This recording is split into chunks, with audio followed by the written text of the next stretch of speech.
Welcome back to the Mindful Model Makers Workshop. All I'm doing this afternoon is just carrying on as I would normally work on a Sunday afternoon in the workshop if I've nothing else. I've done one or two other jobs today, so I finished painting the hallway inside the home. We've not long moved, so that's done. So I've earned my bit of time to come out to the workshop. So what I'm carrying on is with the box car, and I'm going to paint a matte brown for the floor inside the cab to make that look neat. There is a bench seat and a desk to go in, but I'll paint the floor first while there's nothing in the way to stop me from doing that. So there we are. It's been raining here. The sky's quite black at the moment, so yeah, it's very mild though. It's very warm, quite humid. So yes, so there we are. So this is a Handrail brown number. If you're interested, it's a matte 113. So I'll tell you that just in case you do want to replicate the same thing. So I'm just painting inside, so I'm just going to chat away. In a minute I'll show you something that's quite useful that comes with it, which you could use for other models as well. So it's a former for making the handrails that go on the side. It's made out of a piece of laser cut MDF, and you get the, I would imagine it's an aluminium. I think it's like it's black aluminium, so it might be like a kind of an anodized black aluminium wire, which you bend and fix to the side, to each side where these holes are, either side of the door, to make the handrails. So in a minute I'll give you a demonstration of that. So at the moment I'm giving you a demonstration of painting a brown floor, and I'm sure you're going to find that quite interesting. Anyway, it's something that's got to be done because you've got to do the inside, because obviously I want I'll probably put a kind of a perspex, if I can find the perspex, glazing in, because if you run these during the rain, as long as it's not too heavy, it's not going to hurt. But if you can kind of waterproof everything so that the rain just runs off as it would a full-size one, then you're not going to have too much problem. So yeah, so we're kind of nearly halfway through the floor now, you can see that, and that'll come up a nice matte. Whether it'll need another coat, I'll wait till it's dry and we can find it. Now I've decided to paint this green. I've got all sorts of different colour logos, but I thought I'd do this green. I'll do the coaches green to go with it, to make it like a little set of the loco and the coaches. I mean, it could be, depending on what kind of railway you're thinking, because when you build a narrow gauge railway, you need a reason for the railway.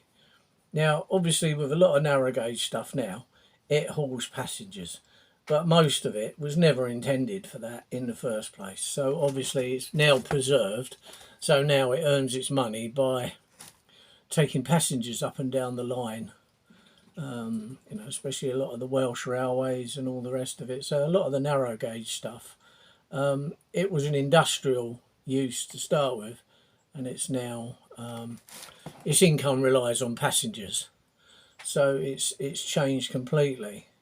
So but when you build your garden railway, you need to kind of try and have a think as to what the purpose. So yeah, it needs to be a quarry, a mine, or something, some production of something that is being kind of dug out the ground or whatever. So that's the floor done on the inside now. So we'll just leave that. I'll clean up my brush, put the lid back on the pot and clean the brush.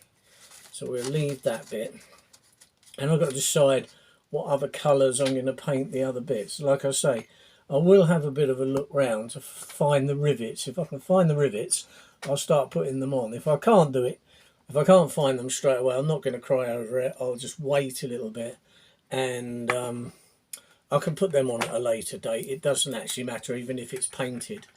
So I always use this Revell Patina Clean. What you have to do is when you dip the brush in it, try not to go down onto the wooden part, because what you'll find, it's so strong, it takes the paint off the brush handle. But I usually have a bottle of this, and it usually lasts me about a year. So I've only just opened this one, but I also use it sometimes for thinning the paint as well. So if the paint's gone a little bit dry, a little bit harder than what I want, and I want it to run a little bit looser, then I'll use it to thin the paint. You can buy paint thinners, but I just try and make use of that. There's only a little splash that's going to go in. Right, handrail. So this bit here comes with this kit. So it says on it handrail. And what you do is you get 4 of these pieces like that, and I'm pretty sure it's an aluminium because it's so flexible. Then what you can do is put that down hard on something. Let's find out. Let's use my bit of card there. Put that down on it like so, and then you can pull up the side.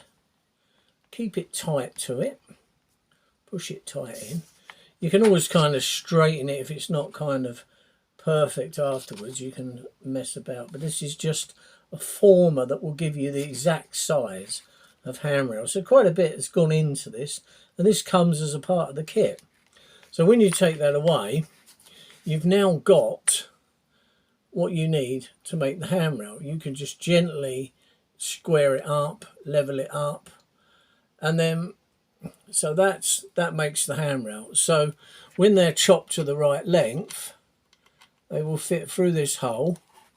That's it. I can push that through. It don't matter if it's too long at the moment.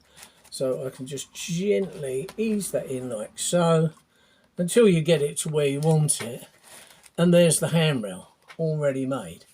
You can put that in like that, glue it from the inside, and then snip those other bits off with a pair of side cutters. And there's your handrails already done. There's one I done a bit earlier in true Blue Peter style. That's it. I do that like that. It's just that I wanted to make sure it worked properly, which it did. So now I'm going to find where it won't go. Yes, it will. There we are. And then we're going to just square that gently up. Right, there we are. So we have got the 2 handrails fitted to the side of the boxcar. So that's how they go. So this, you haven't really got to do much thinking there. You get this with it, and you can keep that. So if you're making something of your own, you could either copy that if you want a smaller one, or use that one and just find out the centres of those holes, drill those little holes yourself, and you've got your own handrails. So brilliant bit of kit from what I can see there. So that's it. In here again, you've got the I haven't got as far as reading all this bit yet, but this is the bit to make up the radiator, which goes on the front of this particular loco. So you've got a beautiful piece of aluminium mesh inside here, which I'll get out. So keep it nice and flat. It is flat, and if not, just put it on a flat surface. If you ever really want a flat, very flat surface, if you get an old picture frame or something, take the piece of glass out of it and use that, because that is as flat as you're going to get. So you can always push things on that to get it flatter. So anyway, there's that. That's the exhaust. This is 3D printed, by the way, this bit. So that'll go on the roof or wherever you want it. You can just put that where you want, or you can make your own type of chimney, whatever. It's just an exhaust pipe really that comes out of that. And then here you have got the desk and a seat that's going to go in there. So, and in the other piece over here you've got the radiator, the bit that you push out, and another bit I think that goes behind it. I haven't got to putting that on yet, but anyway, so I've got a feeling that this obviously looks like it goes into there like so. That's it. Not sure how that goes. Does that go like that? Yes, okay. So I think what happens here, this makes up a little seat. So that's the controls, I believe, on there. Then you've got this. I'm just going to check the things because I should check the instructions first, which is always a good thing. Yeah, that's how it goes. Oh, no, it doesn't go with them like that. It goes with them like that. So fit the seat parts together as pictured. Right, so we're pictured here. It's that bit there. Okay, so you've got the bit that comes down with the legs, the other bit that takes on, and then to fit together the seat parts as pictured. And then they actually go like that with the half circle bit facing outwards. So if you can see that, it goes like that. So that's how it goes, and then that drops in, so it makes the seat for that. Now it did say that it had, oh I see, this is the bit that goes across, and it's all falling into place now. So the seat goes in, that kind of the seat kind of goes back a bit inside, don't know if you can see, and then a piece of wood goes across, and that makes the dash bit.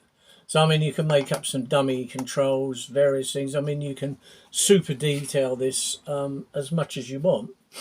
I'm going to work out a way when I come to it, as I showed you before, the roof struts fixing on. So I want to fix the roof struts on, mark them out where they're going to go, and put them along strategically where they need to go. And then I thought about it the other day. What I might do is, if I can try and get them on where they need to go, I'm not sure yet, but I'll mark out where they're going to go, put them on, put the glue on them, and then fold the piece of plastic, because it's a piece of plastic sheet like that, and then hold it on. This is obviously too big, it's too small that way, so that will need cutting down to size a bit, because I don't think we'll want a roof that big. But yeah, so I'll mark out how long. The length isn't too bad, you need a bit of an overhang, the corners need rounding off, but the width will need cutting down a bit. And then what I was thinking of doing is putting the glue on these strips. Don't glue them to the actual boxcar. Hold it there, use a super glue, let it go, and then when it dries, I should better let go of that, and it stays in position, glued to the wood, and then I gently ease that up, and I can go around and reinforce, and then just use that as a roof that pops on and pops off. And then if that works okay, then obviously with all the battery control and the radio control, the little loco remote unit that I'm going to put inside of it will be okay to run like that. So yes, so that's it. So I've been working out how a lot of these bits are going to go. I'm going to put them to one side. I'll probably glue them on later. So what I'll go to now is my matte green, and I'll put that on as an undercoat to just do this and get it ready. So I think green, it'll look nice green. Nice red buffer beam I've put on there. I like red buffer beams. It's and then I will kind of dirty this up a little bit. Perhaps not so much as the other one, because the other loco is more going to be used for the kind of freight side of the railway. I don't know what it's going to be yet, whether it's going to be some kind of a mine or whatever. But yeah, I haven't worked that bit out. So I'm going to take these handrails off now because I don't want to get paint on them. I'll leave them like that.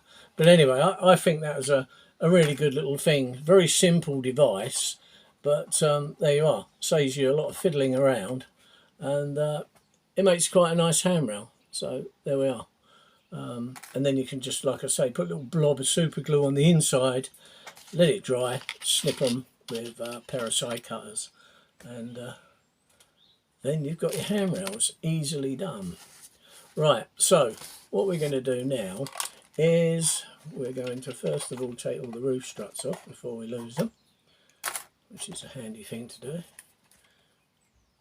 Pop that over there, if I can get it out. But these are lovely made as well, and they got the little notch on the end so that it sits on top of the sides when it's in. So I'm hoping that if I can get that right, get that glue, make sure no glue goes on this other bit. I can always add more glue to it once it's stuck. And then, so that's what I'm going to try. So we'll see if that does work. Let's just clear my work area a little bit now. And get a little bit of paint on the brush. This is a matte green, which I'm going to use as the undercoat for the green that I'm putting on here. So green is a bit of a railway colour anyway, but yeah, I have got a couple of green locos. Not ones that I've built, ones that I've modified, but yeah, so we're going to go all the way around with this mat and just paint that in. You won't lose the detail. It's not going to go on too thickly. I think it will.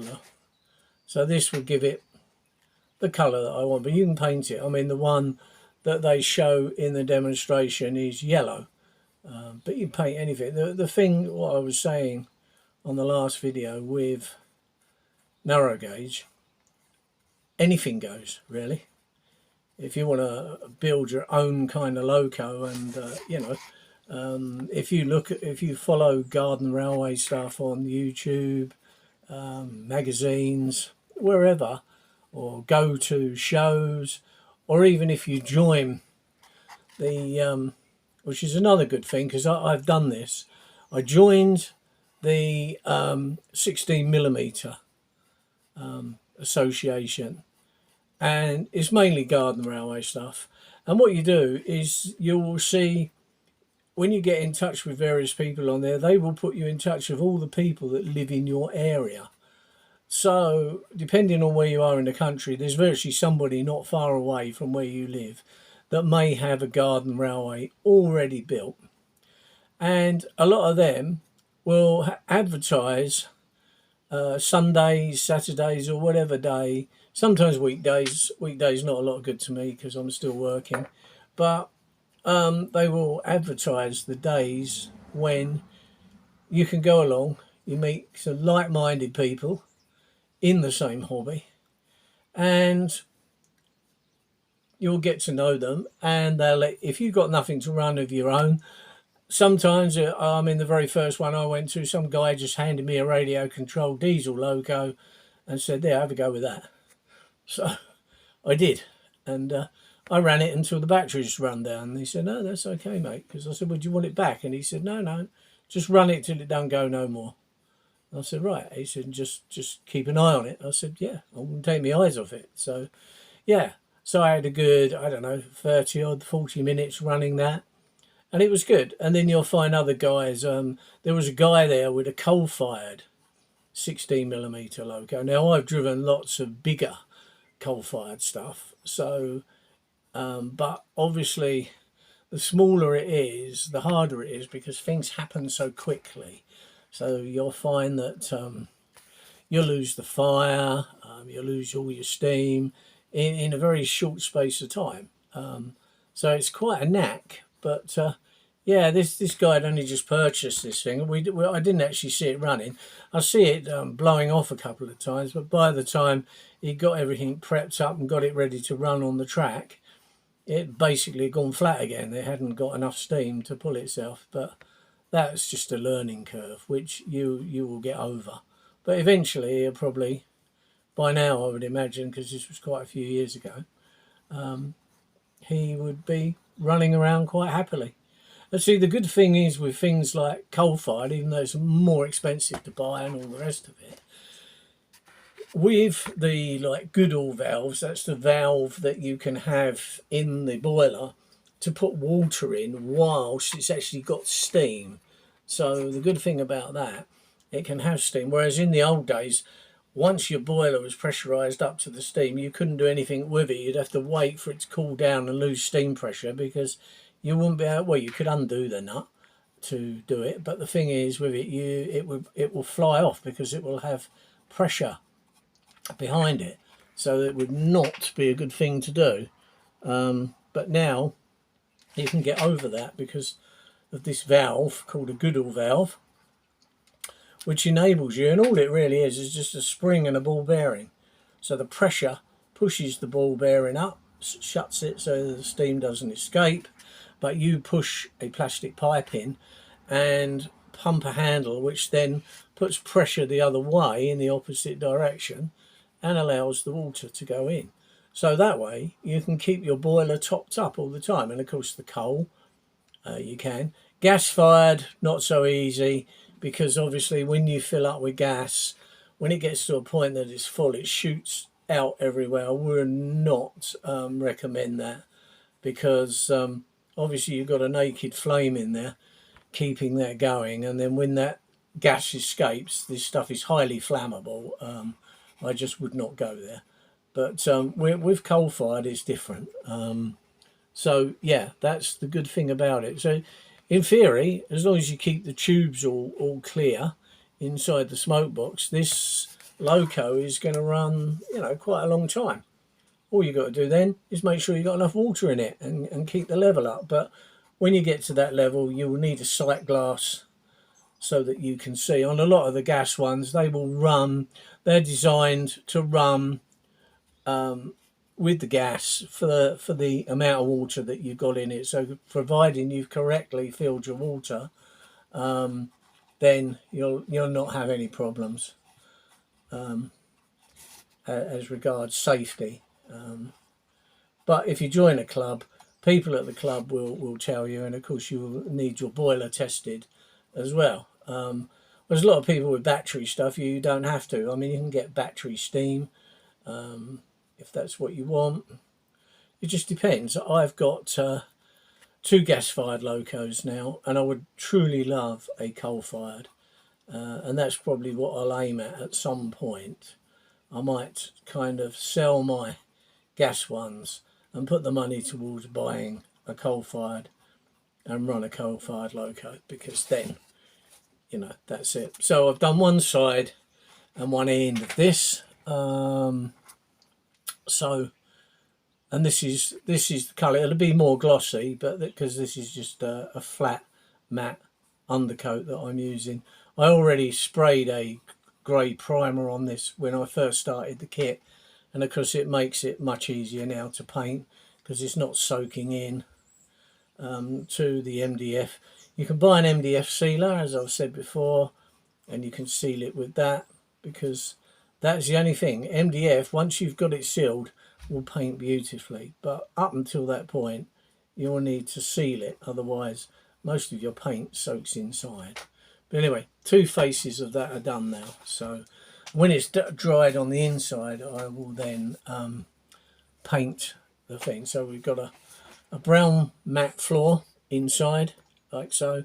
There will be the desk obviously at the front, and the seat.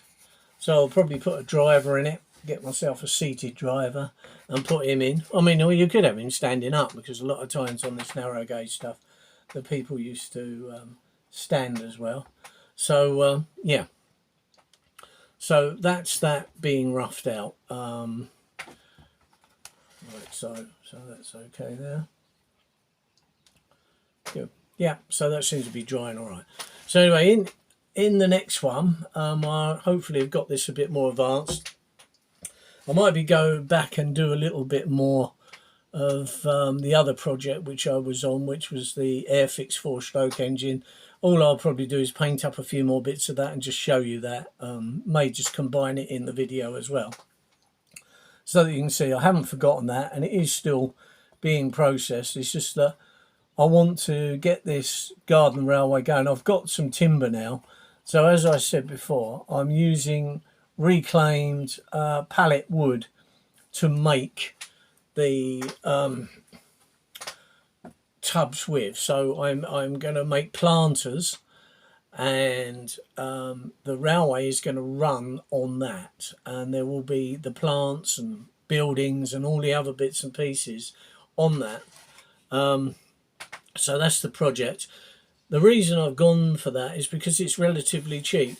I bought a bundle on eBay. It's all been prepped, and it all got delivered nicely, all bundled up. Some of the thicknesses and things of the wood are different, but I'm not really worried about that because it's going to have a nice rustic feel. I'm not looking for perfect bits of timber or anything else. And I reckon I can make two reasonable size, about a metre long, just over a metre long, standing up at the right height, more or less make two of them for around about £30. Now, you go and buy a tub, a container. I mean, I looked at some, the cheapest I could find in a garden centre. Obviously, that's an expensive place to look. They were about 40 odd pounds, and they weren't high enough anyway, so I'd have to buy the legs, and there'd be quite a lot. You know, that would be hundreds to build what I want. Yeah, if you got the money and you want to go and do that, or you don't really want to make the things yourself. But the idea with this is for me to make the whole thing from start to finish. The locos, rolling stock, yeah, the track I've brought, I've cheated on that, but again, I've gone for the cheapest track that I could find, and we'll see how that works. I mean, I've run the stuff on it, as you've seen on some of the videos I made, and they run nicely. They do run nicely. So yeah, so the next stage, I've started building a bit more workshop in here so that I can cut the timber up properly, because obviously that's another side of what I've got to do in here. So I've made some room today, and I'm going to order a table saw so that I can cut the timber up nicely, so it's all the same length and everything else. And if there are different widths, I can just run them through the table saw and make the timber all the same width, just to give it a little bit of uniformity and keep the squareness as well, because obviously they need to stand level and square. So I know I waffle on, but that's what I like doing. I like coming to my workshop and getting on with making something, painting something, constructing something, and it's just a good way of spending your spare time. So I'm only an hour, 2 hours a day sometimes. It just depends, because I'm still working. I don't have to, but I do. But it gives me the money to buy all these little bits and pieces that I need to carry on my hobby. So anyway, I'll see you in the next video. Thank you very much for watching. If you like what's going on, subscribe, press the bell button, and that means that every time a new video comes out, you will get notification so that you can watch. And anyway, I'll see you in the next one. Thank you very much. Bye now.